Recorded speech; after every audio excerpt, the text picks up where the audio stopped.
Maharashtra bulletin, आपला महाराष्ट्र, आपली बातमी।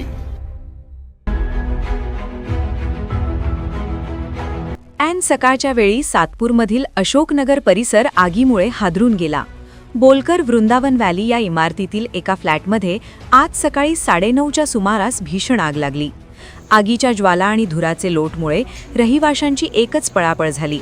मात्र सुदैवाने या भीषण घटनेत कोणतीही जीवितहानी झाली नाही। भास्कर शिवराम महाजन यांच्या बंद फ्लॅटमध्ये अचानक आग लागली। शॉर्ट सर्किटमुळे ही आग लागल्याचा प्राथमिक अंदाज वर्तवण्यात येत आहे। आगीने रौद्र रूप धारण केल्यामुळे इमारतीत भीतीचे वातावरण पसरले होते। नगरसेविका इंदुबाई नागरे यांनी तातडीने अग्निशमन दलाला पाचारण केले। या आगीविषयी नगरसेविका इंदुबाई नागरे यांनी माहिती दिली। बोलकरच्या व्हॅलीमध्ये जिथं आग लागली, थोडक्यात बिल्डिंग मधल्यानेच पाहिल्याबरोबर त्याने वरतून लगेच नळ सोडला आणि थोडक्यात आग मानल्यावर ती काही लगेचच थांबत नाहीये। गाडीला फोन केला तर लगेचच गाडी येईपर्यंत गाडी आली तर जीवितहानी काही कुठं झाली नाही, पण बरीच नुकसान झाली। 10-15 लाखाच्या वरून नुकसान झालेली आहे आणि काही कोणाला जीवितहानी झालेली नाहीये। एवढं सांगून मी थांबते। नागरिकताई बोलते। अग्निशमन दलाच्या जवानांनी जीवाची बाजी लावत घटनास्थळी धाव घेतली आणि काही वेळातच आगीवर नियंत्रण मिळवले।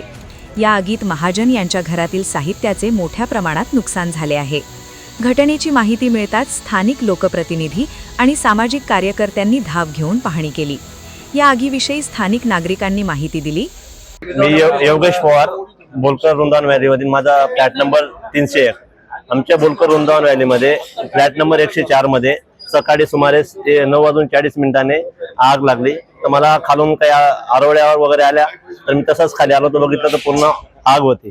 पहिले तात्काळ त्यांनी मेन सप्लाय बंद केला आणि आमच्या इथं बोलकर साहेबांनी जे आम्ही बिल्डिंग बांधलेली त्यांनी आग विझवण्यासाठी जे पॉईंट काढलेला आहे, आम्ही पाणी बंद करून सुद्धा आग विझू शकतो। तर अशा परिणामी त्या पॉईंटवर नळी लावली आणि आग विझवण्याचं चालू केलं। आग क्षमता येईपर्यंत आम्ही 50 ते 60% आग विझवलेली होती। आणि आमच्या ज्या कलिग आहेत भास्कर महाजन यांच्या घराचं बेडरूम मध्ये 70 ते 80% म्हणजे जळालेल्या सगळ्या वस्तू आहेत आणि त्यांचं जे रोख रक्कम होती 40 ते 50 हजार ते जळालेली आणि जे घराचे डॉक्युमेंट आहेत टोटल पूर्ण जळालेले आणि त्यांचं काही साहित्य वगैरे होते त्यांचं पूर्ण नुकसान झालेलं आहे। तरी त्यांच्या याला सहकार्य करावं प्रशासनाने अशी आमची विनंती आहे। आणि याच्यापुढे नागरिकांना आव्हान देतो, आपण घरात राहत असताना तुम्ही सेफ्टी याचा प्रिकॉशन घ्यावी आणि काही तुम्ही घरात जे काही उपकरण चालू केलेले असेल त्याच्यावर तात्काळ लक्ष द्यावं। आणि जर घरात आग लागली याच्या पुढे आणि घरात आग लागली तर तात्काळ पहिले म्हणजे मेन सप्लाय बंद करावा आणि घरात जे सिलेंडर वगैरे असेल तुम्हाला जाता येत असेल तर सिलेंडर बाहेर काढलं। जसं आज आम्ही बाहेर काढले सिलेंडर तात्काळ बाहेर ठेवले, मग आग विझवण्याला आम्ही सुरुवात केली। सध्या परिस्थिती नियंत्रणात असून पोलीस आणि अग्निशमन दल आग लागल्याच्या कारणांचा अधिक तपास करत आहेत। महाराष्ट्र बुलेटिनसाठी भूषण जैन, नाशिक।